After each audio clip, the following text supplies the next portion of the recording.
Hey guys, what's up and welcome back to the Shiny Record channel. Now the ban list just dropped, I loved it. It didn't do that much that you're just going to outright win because you're playing Pendulums, but as in like, they hit everything else and Pendulums got that card, so it's like really exciting for me. Like, that hasn't happened in a very long time, just saying. But, the deck profile. Today I'm going to go through the Pendulum Magicians update due to the ban list, and I'm going to do a combo for everyone. Sometimes I wonder, like, I want to hear from you guys. Do you want to have the combos in the video? Because a lot of persons say to me, like, the video is too long. Then there are a lot of persons who like long videos. They genuinely love it. I don't know if you just need something to watch. So just tell me down below your opinion in the comment section. I'll definitely take it into consideration. Now, deck profile time. Triple double Iris! My boy's back at 3! Oh my god! It's been a long time coming. I miss the card so much. It's like my favorite card in all of Yu-Gi-Oh! We have 1 Celestial Magician, 3 Oath Dragon.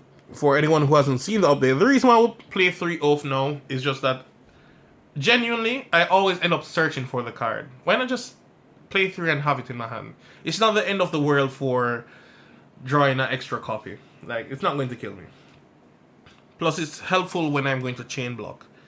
And then, of course, we have to play 2 level 7s, which is going to be Dragon Pit. Dragon Pit is actually damn good because it pops back row.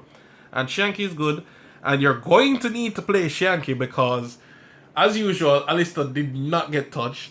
So Invoked Shadow is possibly the best deck. It's the most deck I'm guaranteed sure that you're going to see in each tournament. So I'd decide specific for that. Because it just never gets touched. Like, never. Alistair has never been touched in TCG. And apart from that, like, everyone has their deck full powered sitting down on. Majority of persons just has the deck. So you're guaranteed to see it. Like, why would they not bring a default tier 1 deck to a tournament? So you should side for that.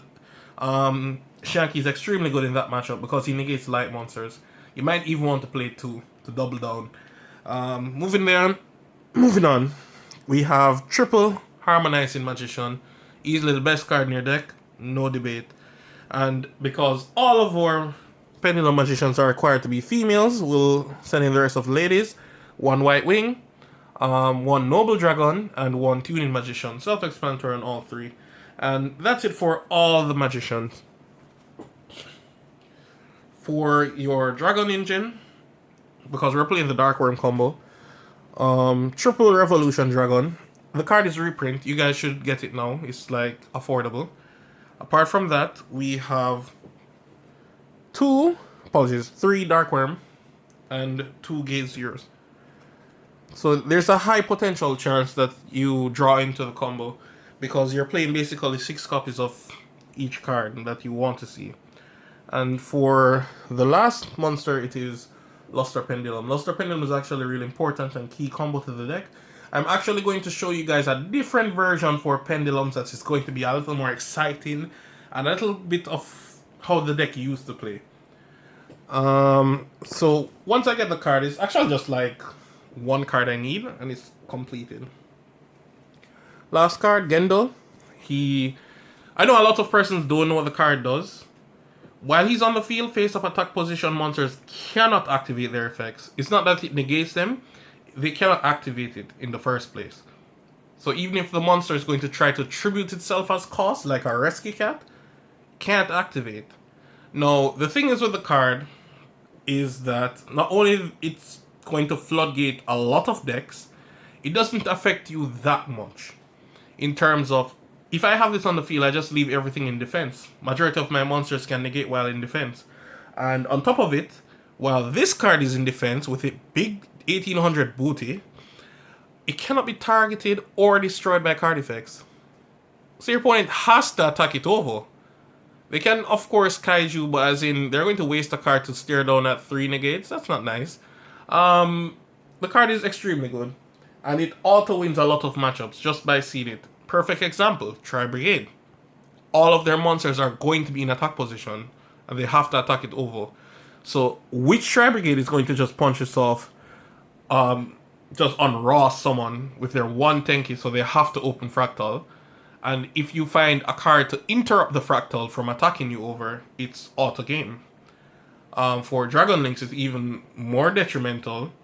They can't really get rid of it at all because at some point they're going to need to activate a monster effect on field, and it's just downhill. So it auto wins a lot of matchups. You don't really need to do much with it. Just get it on the field with defense. And if you're wondering how you get it on the field, a previous combo of mine you can always watch, but you're going to Shooting Riser, pitch it from the deck, and then you're going to Selena Gomez, pull it back to the field in defense. Keynote in defense, because that's its most potential. Time to go on to the spells. Triple Dual Silence. I'm actually concerned that this card may be touched in the future. Triple Pendulum Call. Self-explanatory, easily one of the best cards in your entire main deck. Triple Pendulum Treasure. Now, Treasure isn't that great. First of all, Electromite did this without doing anything. Like, you just summon it and get that effect. But apart from that, it's good to place a card in your face-up extra deck. The reason why is that you're playing Pendulums. The card is accessible. You can just Pendulum summon something back. You can always send a Shanky and just Pendulum summon it back raw. It's a 2500 beat stick that negates light monsters. And then because you're playing Pendulum Magicians, you have Open Scale, it becomes a router. So you just add back the card to your hand if it's a Odd Eyes or Magician. Straight up just add it back to your hand. Now the next cards are Shrine and Foolish. I cut one of the Shrine due to the big factor that I keep drawing it and it doesn't do anything, because the deck is actually too consistent. What happens is that when I draw Shrine, I end up drawing Foolish Barrel and it just doesn't do anything. When I draw Shrine, I end up drawing Dark Worm plus Pen Call, so it doesn't do anything. So majority of situations, it just doesn't do anything. So I had to cut it. Moving on, we play Call by the Grave, self-explanatory, easily one of the best cards in Yu-Gi-Oh! Right now. Then we have Instant Fusion and Star Pendulum Graph, Time Pendulum Graph. You could really play more. This doesn't really do a lot. I would actually cut the card if things go any further south with it and play a Time Pendulum Graph. It's just there for you to search for, and it just gains advantage. So if you go into a grind game, you win out. As long as they don't remove it, they're going to lose. Because they're going to get a search. It's mandatory for you to search, so don't cheat your opponent. Search your card. If you don't have any cards to add, you can let them know. So yeah, it's actually really powerful. For the extra deck, I'm going to speed it up because we're going to do a combo at the end. We have Millennium and Vortex, self-explanatory on both. For Synchros, we have Borrel, Iggy, and Shooting. Iggy is important to play because it's one of your only main deck outs to Dragoons, which didn't get hit. Not really that surprising. In my opinion, Dragon doesn't actually do that much. In my opinion. Well, it doesn't do that much against me, but it can single-handedly steal games, especially if you don't have a way to deal with it. Oh yeah, please note, someone stole my ultimate rare Ignisto. It's like the only one on the island. Don't know why Jamaica is that rough, but yeah, someone stole it. So I have to play the ultra rare one, which is my first Ignisto anyways. Then we have Duello and Absolute. Self-explanatory on both. Contemplating cutting out Duello because it doesn't do that much against the meta anymore. But the thing is, because two of the decks that were playing Graveyards, Prank Kids, and Tri Brigade got hit. So you might not want to play Duello that much. But the thing is to it, Shaddoll Invoke, you're going to want to see Duello. Duello is going to be an MVP as long as you summon it first. Going second, Duello is not going to do shit for you. Well, actually, it does do things for you, but the thing is just that it's not going to be high impact again. Going first, Duello, you could even just end on Dweller alone and you're safe. But it is what it is. For your Link 2s, Sheep, IP, Health, these aren't even optional. It's mandatory to play them. Moving on, we play Selena Gomez, 2 Selena Gomez, and Nightmare Unicorn. I actually have to play Unicorn now. It's not optional, unfortunately. Yeah, I have to play it. So yeah, you have to play the unicorn. I don't normally even summon the card, but recently it. And this one is for you, Sweets. You're the one who pulled me out from just let me start playing. Because it's a free summon that you can do, I normally hold back and do not summon the card. And most events I don't summon the card, so I end up taking it out. But it's a good card that you should play. Moving on, Apolloso and Unchained Abomination. Self-explanatory for Apolloso. For Unchained, it really should be access code talker. But as you know, it didn't get reprint. It's at $180. I'm not going to buy that. So if you guys want to buy that, you can. But I'm just giving you a next option. Like, it doesn't do everything, but it does enough to justify itself in here. Now, there's a lot of cards that I want to shout out to because I'm not really playing them. Like, you can easily switch out a card and put in this. Quantum Dragon. With Quantum Dragon on the field, your lock becomes near impenetrable. The Jogan. With these two on the field, not only do your opponent... Well, you're going to put this in defense when you're doing the combo. Not only does the Jogan prevent your opponent from using attack position monsters' effects, so they're going to have to attack the Cyber's Quantum first, which you get a free bounce to their hand. If they find a next monster, they still have to attack the Cyber's Dragon. And most times during this combo, I would have Celestial Magician on the field. So the next attack, if it kills the Cyber's, you pull it back to the field. And they're going to have to find a third attack to get rid of the Quantum Dragon. And it's going to bounce again, because it was not a hard once per turn.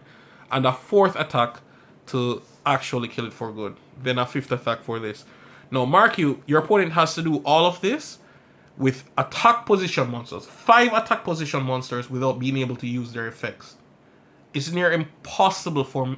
Actually, there's no meta deck right now that can out this. There's none. You're going to have to find 5 attack position monsters to out this without even being able to use their effects. That's near impossible. So it's an extremely powerful lock. The next card I wanted to play was Exciton because I don't really play a lot of go second wave to outboards. Normally I just let them negate and just muscle my way through. But if you want an option, Exciton is there. But I would normally only play it if I'm playing Joker.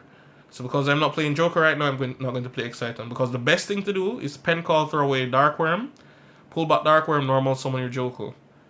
And just go directly into Exciton. Your hand power alone with 4 cards added to hand. And that's not even counting the other 3 that should be in your hand. So your hand power would be 7. And 8 if you're going second. And they're going to have to deal with Exciton. It's extremely powerful. And the last card that I'm contemplating, but I don't want to take out Dwello. The reason why is that Dwello, even though it's not that great right now, is that the specific matchup that Dweller is good in, Nightmare is horrible. If you play against Invoked and they just activate their field spell, it's all over for Nightmare because you can't Book of Moon any of their fusions. It's good against a lot of other decks, but a lot of decks is just not going to do anything. And why would you not be prepared for the most meta impactful deck right now? So I don't recommend Nightmare. I think it's a good card, but it's just a no-go right now. Time for the combo! Alright, for this combo, you guys are going to use Dark Worm plus Pen Call, and it will require any of your Magicians. Now, I'm going to go full throttle on this combo because someone asked me to use Pendulum Treasure in a combo. I'm just going to show you how the card operates. Now, it doesn't do everything for you on its own. It's not like a Pendulum Call, but it's a great extender. Now, this hand plays through Nibiru as per normal, but I'm not going to do that for this combo. So this is actually why my version of Pendulum actually works. Because it plays through majority of meta decks and hand traps. Example, Nibiru. I don't want to be that guy, but Triff doesn't actually show you a combo to play through Nibiru. It devours his field every time, and he will auto-lose if one is summoned, while I don't. Only if I don't draw the protection, which is example why I took out Joker out of my deck, because it didn't do anything. So, Pen Call, Dark Worm. We're going to add Oath and Harmonizing. These are perfect, because I didn't remember the combo offhand. Anyways, Darkroom effect at gate 0. You can scale up immediately. Your scales doesn't really do much here. And you can even activate your Pendulum Treasure. It doesn't do anything. I'm going to send White Wing to the face of extra deck. I'm going to normal summon Link into our Halki Fibrax. I will use the Halki effect to summon our Tuning Magician from the deck. I want it over here. Oath effect, add back Harmonizing, and now we can link with both into our Selena Gomez. Now, this is note the key point where your opponent is required to Nibiru you. Well, not yet. You're going to get your 4 counters, and you're going to pull back Tuning Magician. At this point is the point they have to Nibiru you, because if not, I am going directly into my Apolloso. And no, they can't. Well, unless they drew Imperm with it or something else. But Nibiru has to have friends here. He has to know people. Moving on. Pendulum summon. Doesn't particularly matter the zones that much. You'll use your Harmonizing effect and get out your Shanky. Because every single monster is going to leave the field. Going to Absolute. Synchro Summon. I specifically want my Boral in the corner. Apologies. And I'll equip back Celine, giving it a healthy amount of counters.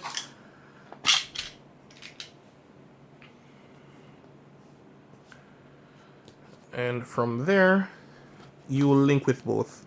Harm will go back to the face of extra deck. And what I'm going into here is my IP Masquerena. I'll get Absolute Effect. Vortex most ideal situation is here, but I don't like putting it here because Relinquish Anima exists. And you don't want them to be like, oh, they drew Dark Ruler, and you just see a Cyber Dragon normal summon and it just leads all the way downhill. It's not something pleasant. So normally I would summon it here, but you don't have to. Moving on. This is almost the end board. What I'm going to do is use Tuning Magician, pull back itself, and that would be it. You have a total of 5 interruptions, which your opponent would be required to play through.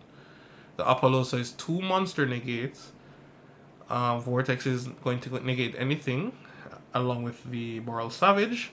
And of course, you will use your IP in your opponent's turn to link someone into your Nightmare Unicorn and shuffling back one of their cards.